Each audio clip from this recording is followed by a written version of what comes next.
I think we're streaming. Yes. All right. Hello everyone. I am Simon, and I'm joined tonight by Uri, who is the editor of Freedom I Press, think we're streaming. and um, all right, Sonia, who is a hopefully going to be involved in international news for the next while. Um, Uri, do you want to introduce yourself first? Absolutely. Well, welcome everybody to the second Freedom News Review, which is a spot on YouTube where we try to look at the stories that have been up on the website in the recent week, have some commentary, a bit of political banter, and thinking about what's going to happen in the future. So we've got a couple of stories that we want to cover for you tonight. In international news, we're going to be looking at the arrests of anti fascists in Germany. We're going to be looking at a protest camp that took place over the past week in Valencia, Catalonia. We're also going to look at the escalation in Chiapas, Mexico, with attacks on Zapatistas communities and the murder of an allied Jesuit priest. And in local UK news, we're going to be covering a bit of the UK budget and its implications, as well as the arrest and jailing of fascist activist Tommy Robinson, with the counter protest that happened in London this Saturday in response to the far right demo. Welcome to Sonia. Welcome to Simon joining us on this podcast.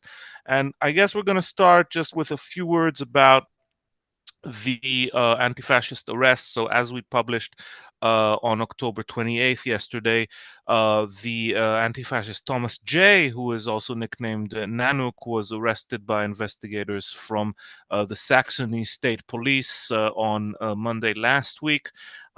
This is part of what the German police calls the Antifa East case, in which already a couple of anti-fascists from Leipzig, Dresden, and the environs have been sentenced to prison terms for attacks on Nazis that are alleged to have taken place since 2019. And Thomas J. or Nanuk has apparently been in hiding since then and has now been arrested. And this is part of a wider clampdown that we've been seeing in Germany in the last couple of months against anti fascist activists, and is connected to another case, what the German police has called the Budapest complex. And of course, we know the case of anti fascist Maya T, who has been extradited in a kind of nighttime operation, what comrades called a night and fog disappearance operation in the middle of the night.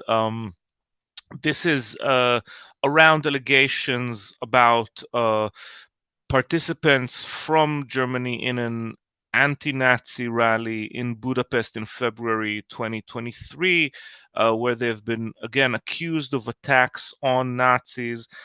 The extradition to Hungary marks a very worrying point for the German government, in the sense that they are extraditing activists to a country that is already kind of a foot and a half out of the formal democratic camp. Mayati is also a non-binary trans activist, and we know about the increasing kind of homophobia and transphobia in Hungary. So we are viewing, this situation with concern in Germany, where there seems to be often more attention to the anti-fascists than to the fascists, alongside other kind of elements of the decline of protest rights in Germany. And we have seen over the past months um, a serious limitation of the political space in Germany to protest against the ongoing Israeli massacres in Gaza and attacks on Lebanon, with German police even arresting German Jewish and German Israeli activists at these demos. So this is a kind of one European story that we are viewing with a lot of concern. On the other hand, I think we have seen in the last week quite an impressive convergence in Valencia and Catalonia around the issue of housing. As we reported, this was well, we carried a report from the Catalan website Directa, which covered this occupation in Placa de Valencia.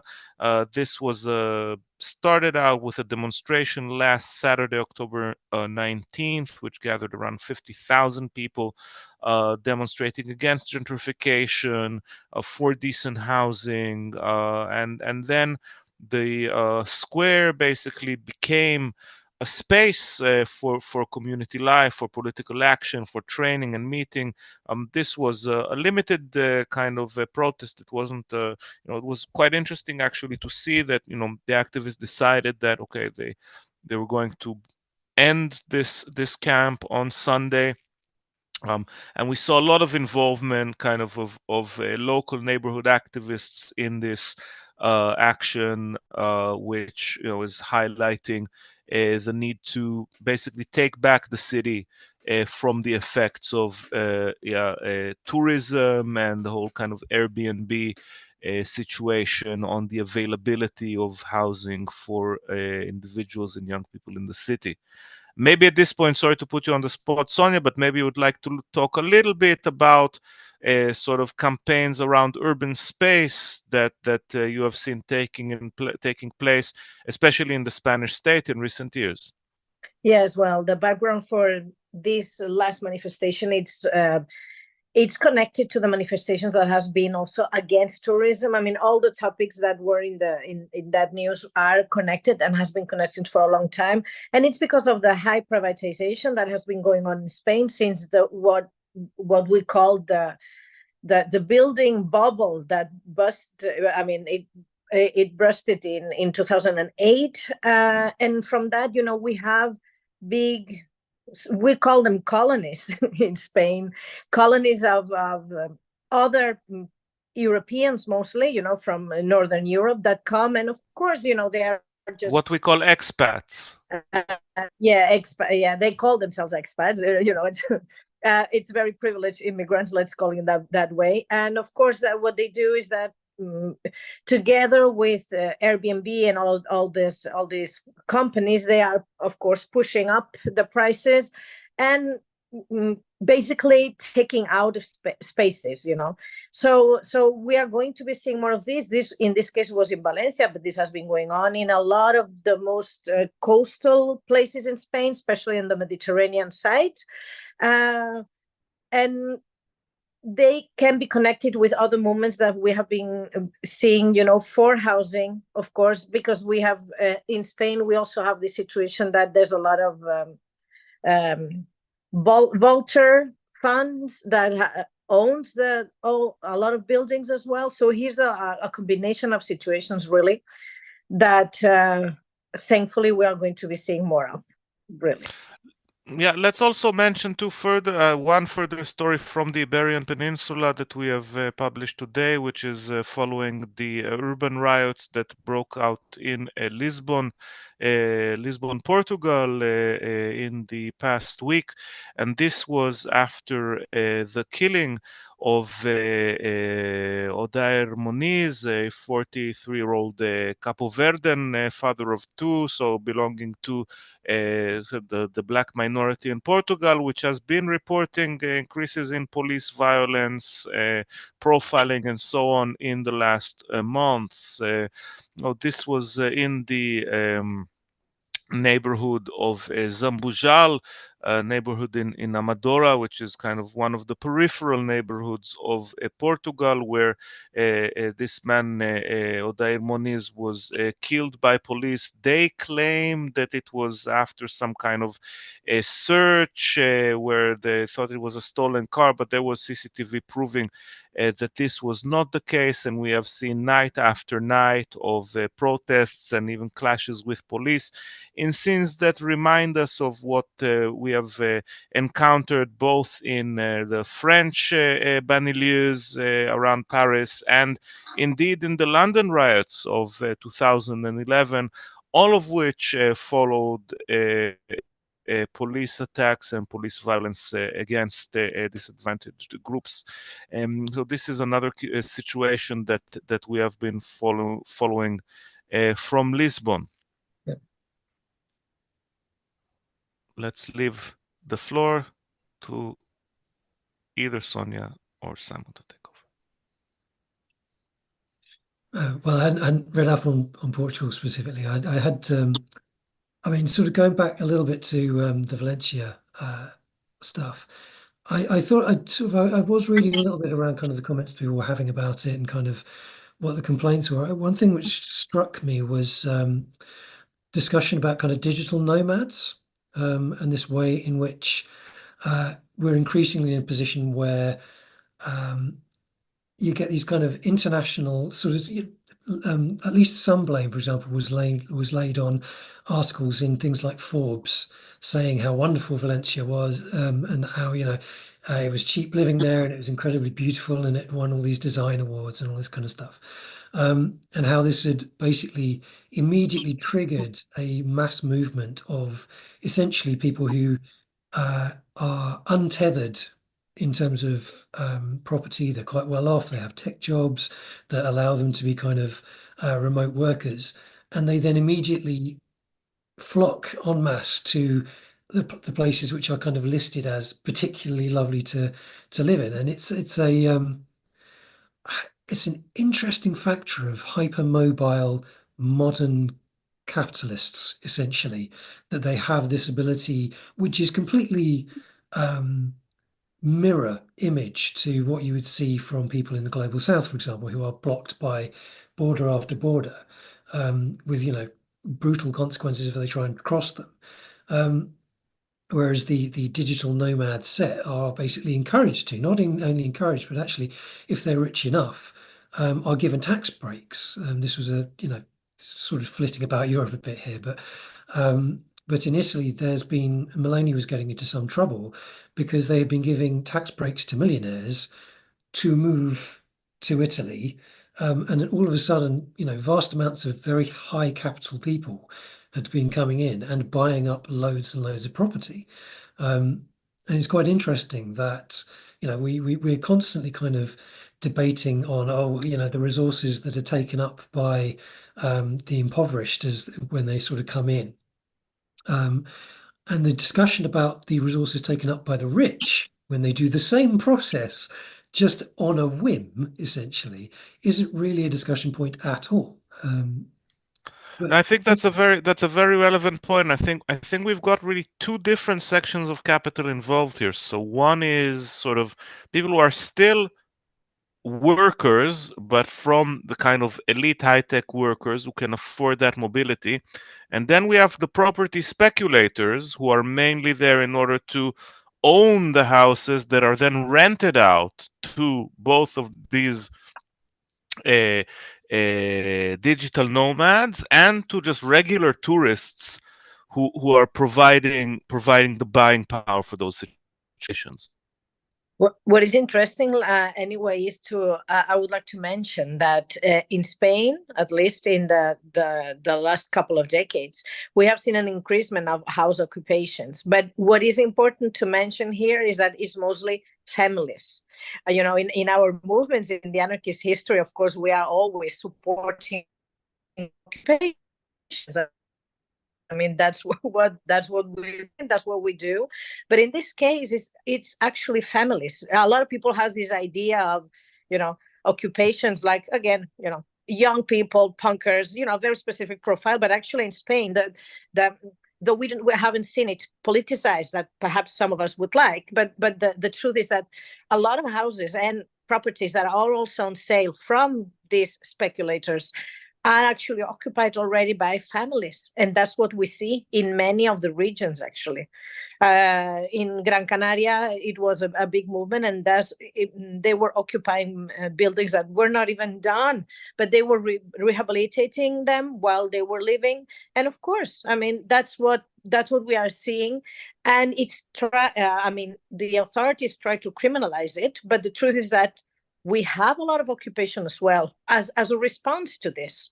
as parallel actions to all these manifestations and occupations of the squares. Let's move on perhaps to the other story we've covered this week from Chiapas, Mexico, where we have seen an escalation in the low-intensity conflict that has been going on for months already, for the past year and a half, in fact, around the around the Guatemalan border, where there is increased activity of the drug cartels. And this has also resulted in attacks on particular Zapatista community, where one of the stories that we have been following is the kind of Zapatista preparation for another international encounter of some kind that was supposed to be taking place in Mexico. So perhaps we can be filled in with more details on that.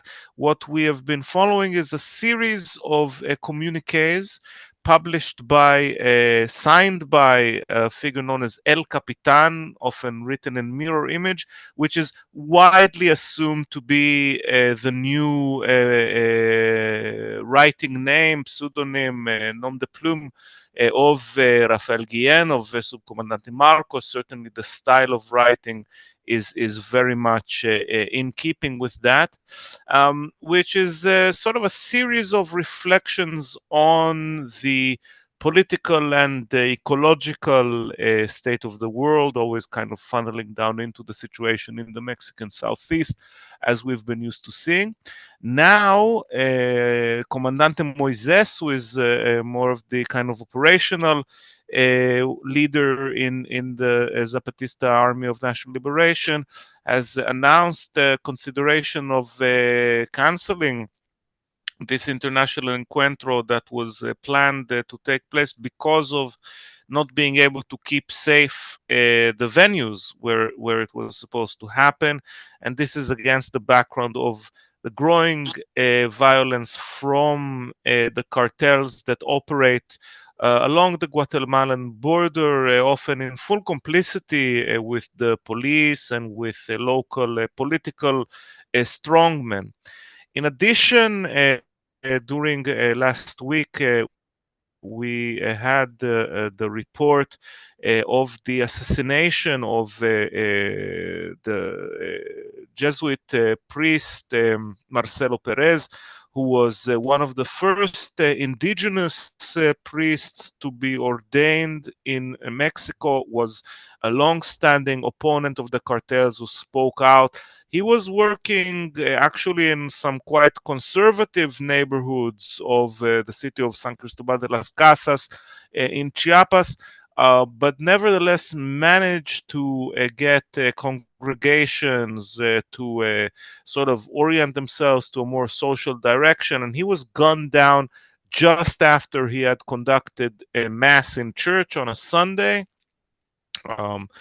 Even the famous Sunday truce seems to have been broken in this case. So all in all, we're seeing an escalation in Chiapas that is highlighting the complicity between the drug cartels and local government and paramilitary forces. Sonia. Yeah, and we have to remember that this is also an increasement that comes after the general election that was in September. Now the former government is continuing. It's the same political party, but it's a new person. It's a woman in this case. And we are, the narco-cartelists have had, within certain areas in Chiapas, have had some truces with the populations. And these killings have been going on, and the last one was with this Tzotzil priest.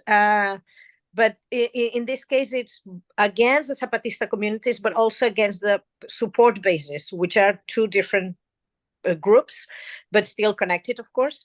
And in this case, they are also destroying the communities in different ways, because now they are recruiting very younger kids, 14, 15, they're recruiting them as drug dealers. So the killings are unfortunately widespread, and kidnappings. That's also what has been happening in the last month. People have been informing about this. So we will see an escalation. And of course, because there's other privatization, and perhaps we will cover someday the situation around other states in Mexico with the Maya train that was supposed also to get into Chiapas. And all of this, in addition to the narco cartels, the new political situation, it's exacerbating the whole picture. So, but they are still defending, and that was the reason that some months ago, El Comandante Moisés informed that the caracolas were going to get closed because they could not secure anybody coming to visit. But they have announced, that's true, they have announced several encounters for the next year, I mean, and for 2025, but they haven't informed about the locations. So people can follow up in their own website as well if somebody's interested to join at some point. But you have to be very aware that it's a good idea to be in contact with local groups that can monitor the movements, because it's very precarious right now. The last months and even the last year, they have been talking that Chiapas is in a civil war, and that's a description that the locals are giving of the situation. Yeah, it seems that the Zapatistas are sort of trying almost in the similar way as they did 25 years ago, around the turn of the millennium, to combine mobilization around an acute situation locally with an attempt to reconnect global movements around a new agenda. And this new agenda this time, I think, is very much marked by a sense of the Zapatistas trying to reconvene social movements in a new moment of fascist ascendance, and in a kind of awareness of passing a certain point of no return when it comes to the biospheric collapse, and the acknowledgement that we have I don't know, we have failed, but that there has been a failure to address the root causes of climate change, of loss of biodiversity, of desertification, which means that we are moving into sort of a different timeline for the next decades, for the next centuries. And so, in terms of the kind of very global political outlook that we have seen from the Zapatistas in the recent decades, I think there's very much still a show of that awareness. Nevertheless, it looks like the local political conditions and levels of violence are putting a practical hindrance on the ability to realize this. Yeah, and that's also the reason that when in 2021 they came for the Journey for Life, as they called it, to Europe, and they were here for 3 months, as much as they could stay with the visas. But that it's important to understand that this was a strong symbolical and historical movement they did, and it was to reach out. And the idea is to reach out to other continents as well, but with the situation they are having, I don't think it's going to happen anytime soon.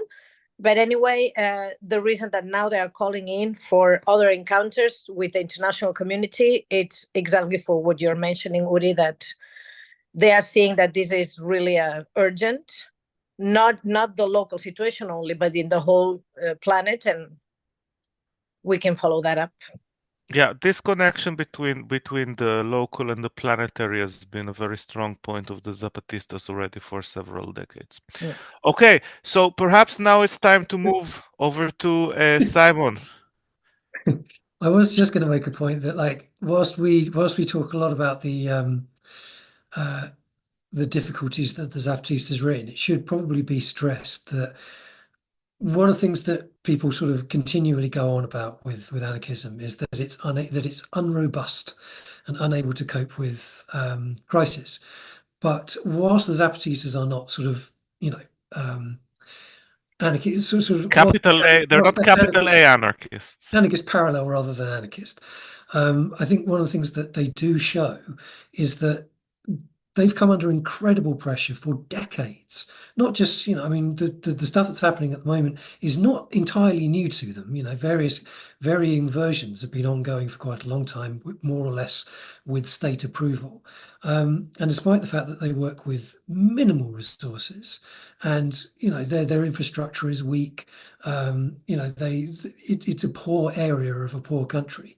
They've done incredible things. They're one of the big features, which is on the site for this week, is about Zapatista thinking about education, and it's genuinely, visionary. Yeah, absolutely. Thank you. That was the exact word I was looking for. It's the sort of thing which you read and think, this is the sort of thinking that has been actually lacking from Western approaches to education for quite a long time. That kind of ambition and that broad horizon that they're talking through. I just think it's very important for us not to kind of underplay what has been achieved by the Zapatistas in the time that they've been active. Okay. So, from the sort of tension between optimism and pessimism in southern Mexico, let's move to the tension between and in Britain. With the election of the new Labour government, we have all been waiting to be disappointed, and certainly the government has been delivering.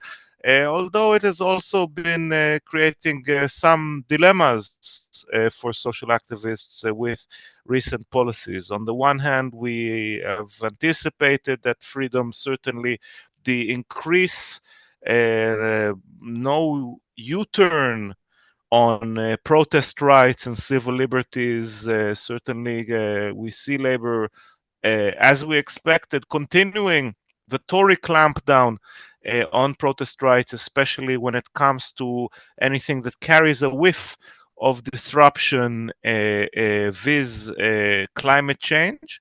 And on the other hand, we are seeing some forays into social policy. We saw the previous week a publication of a series of legislations limiting zero-hour contracts and other elements which were part of their social package. Of course, Freedom argued at the time that this also has a dark side, which basically places the government as the purveyor of rights, where creating this kind of long-standing relationship of dependency between working classes and the Labour Party was supposed to kind of provide them with those rights, and taking power away from the people taking their own rights. And now this week we have two stories, one to do with the new state budget, one to do with the arrest and jailing of Tommeh Robinson, and perhaps we'll move to Simon to introduce the first of these. Yes, I mean, obviously, the sort of the budget is upcoming rather than having actually been laid out in full. But we know there's a bundle of different things which have been kind of trailed. There's been a certain amount of panicking from sort of the likes of the FT and the Times and the Telegraph, saying, "Oh, they're going to be raising taxes on us and all this kind of stuff." It's how much of that will actually happen is not entirely clear.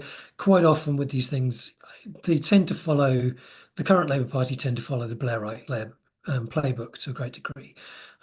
They will trail a harsher approach than they will actually come out with for the most part. But things which they've said which will happen include a rise of bus fares from £2 to £3, which for pretty much sort of the lower end of working class life, that's going to be probably the most injurious thing that happens, I think.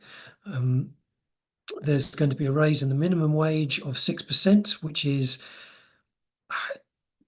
it's that one where they want to look generous whilst doing the lowest possible amount. It's obviously nowhere near what inflation was over the last 4 or 5 years, but it's kind of a little higher than this year's inflation. So it's going to be presented as it'll be something which they use when people say you're too pro-business. They'll be able to say, well, actually, we levied additional national insurance and we raised the minimum wage. That's going to be their sop, essentially, to the Labour left. But the reality of it, they're tinkering around the edges of continuing a neoliberal trend. There's no backtracking on privatization happening. There's no possibility of Thames Water, for example, or the shareholders being held to account.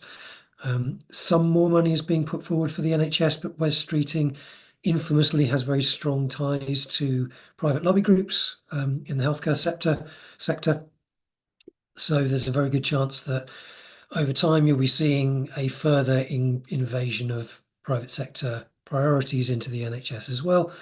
The £22 billion black hole will also be used to kind of beat us over the head for attacks on welfare, most likely, and there will be a certain demonisation. It's actually already been ongoing. Like if you look back on the news stories, there's been a demonisation of people on benefits who particularly are on incapacity benefits, where they're trying to help them back into work by bullying. Is going to be the most likely thing. Yeah, I think we need to emphasize a couple of tropes that certainly in the right-wing press are appearing, but that the government is cooperating with. So one is this constant fear that's being stoked of a flight of capital. The idea that if labor does anything like hint that it might renationalize even some of the water companies, which in this country has been probably the most scandalously mismanaged aspect of privatized infrastructures, with really kind of reports coming in every couple of weeks of the regulator investigating local monopoly water companies, which is basically what privatization in this country created, for spilling cubic meters every minute of sewage into rivers and waterways. So before the election, one of the things that the more rose-tinted people would have imagined was that this water situation, if not the railroad situation, if not the electricity situation, if not the rest of the shambles that were created by privatization, would be reversed. So it's very clear from Labour signaling since the elections that nothing like that is going to happen. And this is mostly on the back of the dependency that has been created both for kind of significant infrastructures and for the financial sector on foreign capital.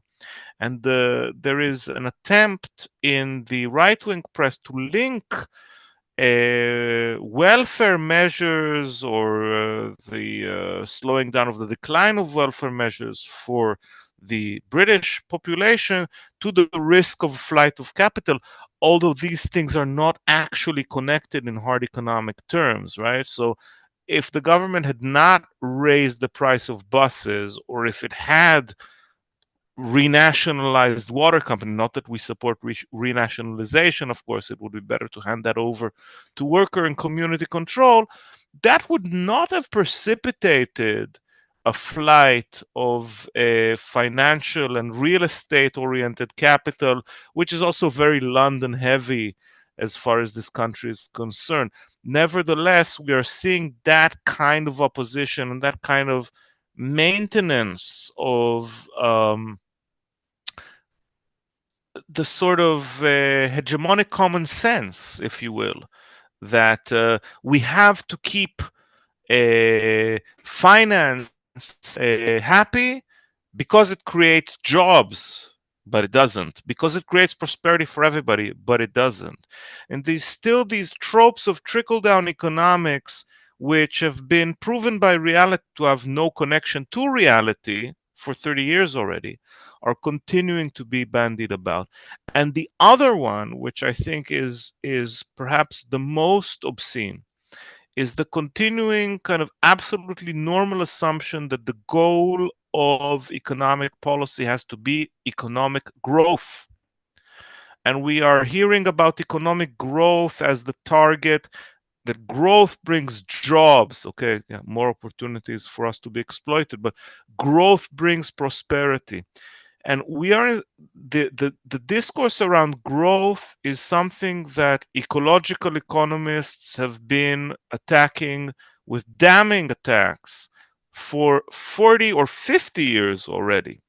And it seems that this is one of the hardest elements to shift in mainstream public discourse. And this is something that is really an assumption across the board, from the Evening Standard and Telegraph through the BBC to the Guardian and even the Morning Star, that economic growth is something that it has to be pursued. Never mind that you can't have infinite growth on a finite planet. So this kind of cult of economic growth, cult of increase in production, which is commonsensically tied to well-being, is something that absolutely flies in the face of where we need to move our production systems and our distribution systems in view of catastrophic climate change. And this is something that I think will have a lot of trouble shifting. We need to pass a few hurdles before we even get there. I mean, one of the things I think is very telling is that even within their own logic, right? Like the logic that growth is good. There's no discussion of what kind of growth. So if you take, for example, highly automated growth, say the construction of a huge warehouse where the entire thing's done by robot. If it's owned by some investment corp in the US, you'll get an initial investment, and then you'll get basically actually extraction of profit for the most part away from communities. This has been, you see this happening in towns, right? So you have the town centres across Britain infamously have gotten poorer and poorer. They've gotten emptier and emptier, and it's because growth within the broader city or county or whatever moves to big box chains on the outskirts of town, right? But those big box chains hire a quarter of the number of people that would be equivalent in the town centre, and they hire them for generally very low wages because, again, most of their job is automated. So the actual impact of growth under these circumstances is not just a kind of amorphous goodness for the town or the city, or in this case, the country. It can be actively injurious. And there's little to no discussion of what kind of growth they even want. It's just a kind of vague, yeah, more growth, great. And that's what we should be aiming for. But there's no policy saying we should aim for an economic growth. The closest I can think of is the Green Bank, which is a kind of amorphous attempt at saying if it's creating electricity from renewables, it's probably a good thing. But it's not really talking in any kind of logical sense about how an economy actually functions. Yeah, this is the very vague hijacking by neoliberalist discourse of the old Keynesian social democratic logics, right, that attached economic growth to welfare, which ultimately still preserve, again, between the lines and without anybody talking about it anymore, that Reaganist, Thatcherite, trickle-down economics idea, where basically if you let the rich get richer, that'll, through job creation or whatever, raise everybody up. And as you said, this is not something that is really working. And in fact, if we want a survivable planet, we need to reduce the economy. We need to contract the economy by up to 80 or 90%. Now, that might mean that more people busy themselves for 3 hours a day, 4 hours a day with growing food, which can be done very effectively, especially in communities using the best sort of permaculture, eco agriculture and permaculture principles.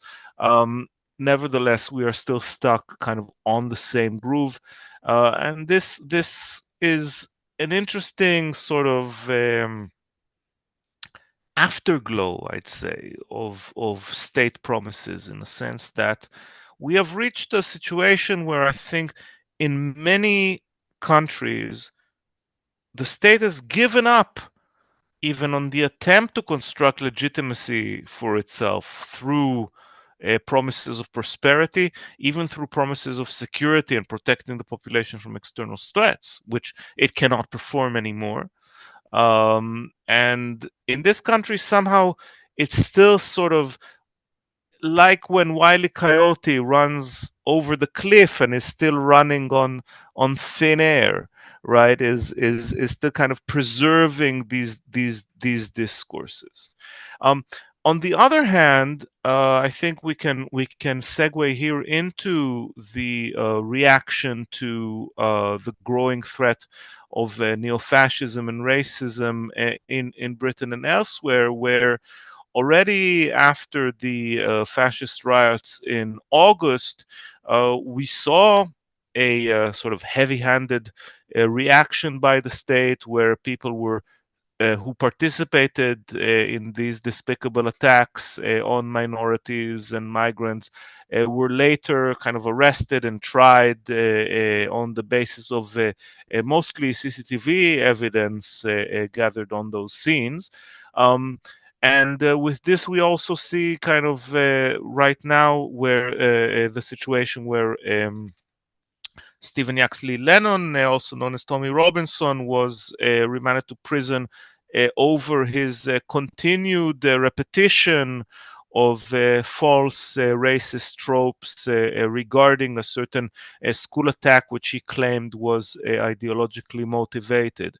And I think the point here is, I think, to say that while we want to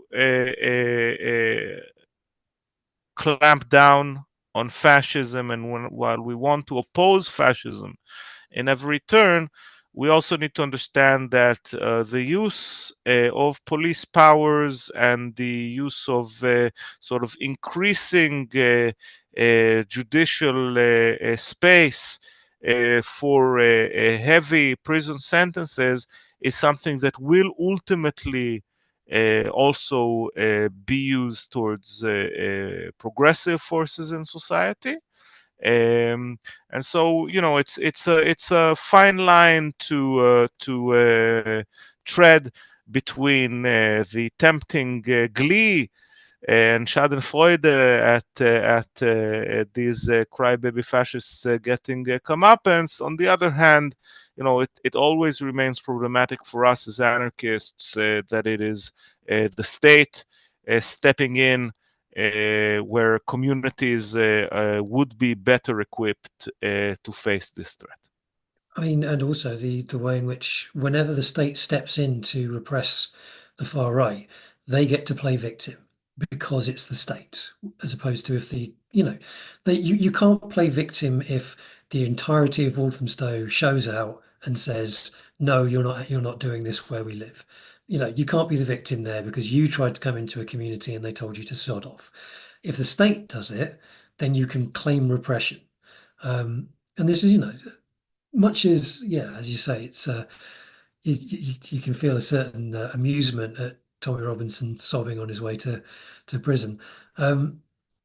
He's gonna be able to leverage this. I mean, there's rumors that he's outright said, I don't want to take the measures necessary to lessen my sentence, even because the longer his sentence, the more effective his pitch as I am a man under pressure from a state that fears me is. I mean, if Donald Trump can do it, then why shouldn't Tommy Robinson, right? Yeah, I mean it's a fairly classic fascist playbook. This is you can see this you see this happen across Europe and across time as well.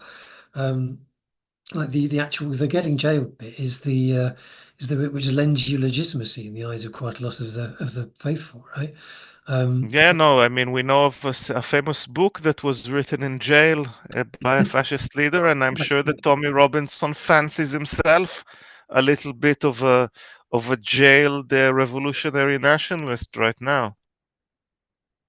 Yeah.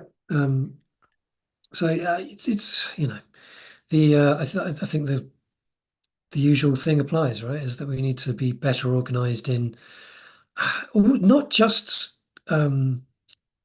facing off against the fascists themselves on the streets, but also making sure that because they pitch a very seductive line to a lot of people, right? Like the thing where um, it's all the fault of the other, the people below you in the pecking order, and they're being enabled by these dastardly liberals.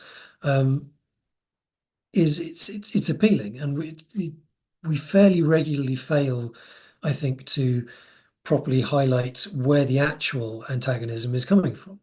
Like we do bang on about it's the ruling class, but the ruling class is somewhere up there most of the time. It's not part where people are, and we're often not very good at making that kind of direct link for people. Yeah, I mean, I think there's some metaphorical way, I guess, in which the state is saying, to the fascists, okay, no, you can't be deflecting attention, from the real issues. That's our job, right? We're the one who are going to talk about, okay, we need to have economic growth, we need to prevent flight of capital, we need to, we have to set out the narrative that keeps people complacent with the existing system and lets capital off the hook. And we don't want that narrative being set up in a xenophobic way that then gets us in trouble with our own voters who brought us in on these kind of fumes of hope for labor to be some kind of an internationalist or even just basically decent party. And I think this is something that's very interesting that I think only some historical perspective will be able to address the way in which labor has come into power now with amazingly broad leeway, given how absolutely awful their predecessors have been, and have completely squandered that kind of public capital that they had. So by declining, for example, to renationalize water, not that we support that as anarchists, but the public would have supported that massively. And it is often exactly this dynamic of pandering to the right that ends up undermining the electoral left. And they are still very much, in that sense, in that playbook, in that Blairite late 90s playbook, where we need to masquerade as the right in order to get votes, with the imagining, whether the leaders themselves imagine it too or not, I don't know, that once we get in power on the back of supposedly public support for the right wing, well, then we do the right thing. But as Freddie Perlman wrote, the mask sticks to the skin and you can't really remove it afterwards. And that's kind of the dynamic that we see is inherent to any politics that seeks to mobilize a political power from above. On which note, I was going to. So we're getting towards time, I think, probably for wrapping up. One thing related to the water issue, I would I'll put in a little plug, not a group that I'm part of, but I think is an interesting one. Is Take Back Water, which operates in similar mode to Don't Pay, which was the energy crisis organization that was, don't pay your utility bills essentially because they're overcharging. But Take Back and was such a strong threat that ended up actually, bringing about a price cap and bring out so the threat of direct action and a tax rebellion was a very effective measure during the pandemic. Yes. And a similar thing is being pitched now. So Take Back Water are talking about refuse to pay your your water bills until they start treating it like a service and not like a giant pit of money that they can just keep draining things into. So yeah, have a look for that one. All right, so let's bring this to a close now. Thank you for your contributions to this conversation, both Sonia and Simon. Thank you to all of our listeners and viewers, indeed, and readers who have joined us for this. We look forward to seeing you on future iterations of this Freedom News Review and Newscast, and we shall sign off for this time.